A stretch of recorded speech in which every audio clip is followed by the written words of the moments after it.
The Albanese government is insisting it will not drop the ban on nuclear power. Chris Bowen, the Energy Minister, yesterday again said we had to switch instead to wind and solar power, backed by some technology or other to take over when there was no wind or sun. We all know that renewable energy is not just good for Australia, it's absolutely essential to our energy future. We need renewable jobs and storage jobs and investment right across the board. Except his investments aren't working out. The wind farms, for instance, aren't being rolled out fast enough. Or take green hydrogen made from water. Bowen's backed that too, this miracle fuel. But one project after another is in strife. Another example just now. Bowen last year promised $100 million to build a hydrogen hub near Whyalla. Now even the ABC is reporting worries it could turn into yet another Bowen flop. His record won't surprise Stephen Goreham. He's the author of a recent book, Green Breakdown, the Coming Renewable Energy Failure, warning that green technology isn't performing anywhere near what was hoped, certainly not commercially. Steve Goreham is a former engineer, now Executive Director of the Climate Science Coalition of America and advisor to the Heartland Institute. He joins me now. Steve Goreham, what a pleasure to speak to you. Let's talk about investing in green technology. There's a lot of talk about that here by the government. What has the record been there, at least financially, in green technology? Yeah, the world is pushing for a thing called net zero energy by 2050. At least the wealthy nations of the world, the United States and Europe and Australia, New Zealand, Canada, are trying to make a transition from hydrocarbons, coal, oil, and natural gas, to renewables, wind, solar, and biofuels. But one of the problems we're running into is that these renewable equipment companies are very poor investments. And we're seeing it every day. The number one example is a thing called the RENIX, RENIXX, the Renewable Energy Industrial Index, which is a global stock index of the 30 largest industrial companies of the world, renewable industrial companies. This was set up by IWR of Germany in 2006 with an initial value of 1,000 points. Just a week ago, the value of the index stood at 1,013 points. So we're talking about over 18 years, we've had basically no growth. At the same time, the S&P 500 has quadrupled. And we're seeing this throughout all sorts of renewable equipment companies, from wind to solar to electric vehicles, to hydrogen, as you mentioned, charging companies. All these companies are very many of them are doing very, very poorly financially. But why would that be when, given that there's been all this hype, all this government support, all this moral suasion to try to get people to buy green technology? Why would that be that they perform so badly? And mind you, you've got the Tesla standout, so that's propping them up. There must be a lot that are really doing badly. Yeah, the Tesla is a exception to the rule. Tesla was founded about 2003, and by 2018, it was still the only pure play major electric vehicle company in the world. And by 2021, it achieved a capitalization of over $1 trillion.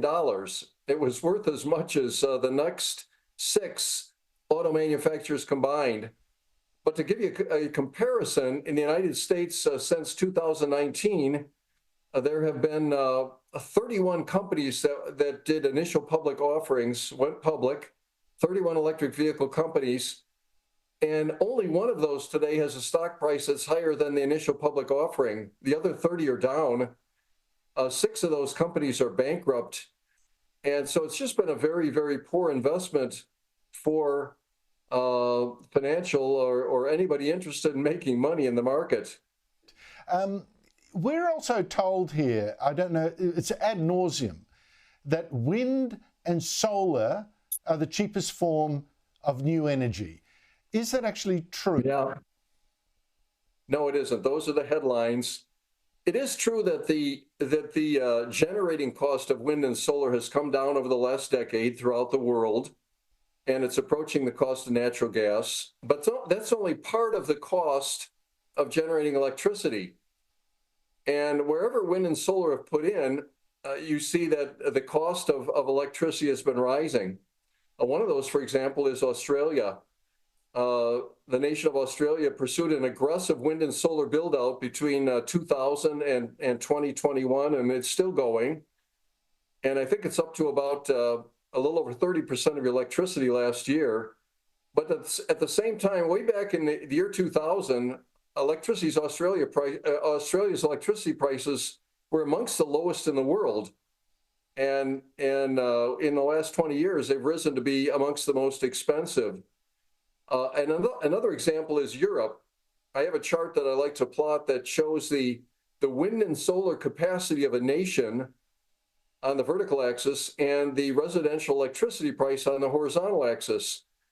If wind and solar were the cheapest forms of electricity generation, you would expect that the nations that put in the most wind and solar would have the lowest electricity prices. But you see exactly the opposite. You see that the nations that put in the most wind and solar have much higher prices than the rest of the nations. An example is Spain, where the price of electricity is double the United States price. And Denmark, which has all those wind turbines, is more than triple the United States price. So we see actually as these things are deployed that they tend to be more expensive. And one of the reasons is you have to account for intermittency because they don't always generate energy if the sun isn't shining, wind isn't blowing. And also transmission. You need a lot more transmission build-outs to connect to all of these wind and solar systems. It's just extraordinary. You also need to build, because of that intermittency, you actually need effectively to build a second power supply to just stand by for when the first ones fail, and that costs. When you've done this, you've written about this in your book at enormous detail, a lot of facts there, a lot of evidence. What does it now tell you about the green revolution? What's your big takeout here? Yeah, so my latest book is called The Green Breakdown: The Coming Renewable Energy Failure. The world is going to fail to get anywhere close to net zero. It's just not going to happen by 2050. It's beyond a reach out goal. It's an impossibility. Today, for example, we still have about 95% of all of our vehicles that are running on mostly fuels from petroleum, some natural gas. We have most of the world's electricity, still about 65% that is running from hydrocarbons. And the total energy for the world is still about 80 or 82% from hydrocarbons, despite the fact that the world has spent $5 or $6 trillion over the last 20 years to try and build wind and solar and replace it. So we're going to see a breakdown. The further along this path means higher energy prices. It means electricity blackouts. It means loss of freedom because governments want to take away your gasoline vehicle or your a gas stove at home. And we're going to see more and more transnational energy shocks like they've seen in Europe over the last 2 or 3 years. People are going to push back. They're going to demand a return to low-cost, reliable energy. Well, I think people are starting to demand that right here, Steve Goreham, and this election could actually swing on the result of that particular debate. Thank you so much indeed for your time. Thank you, Andrew.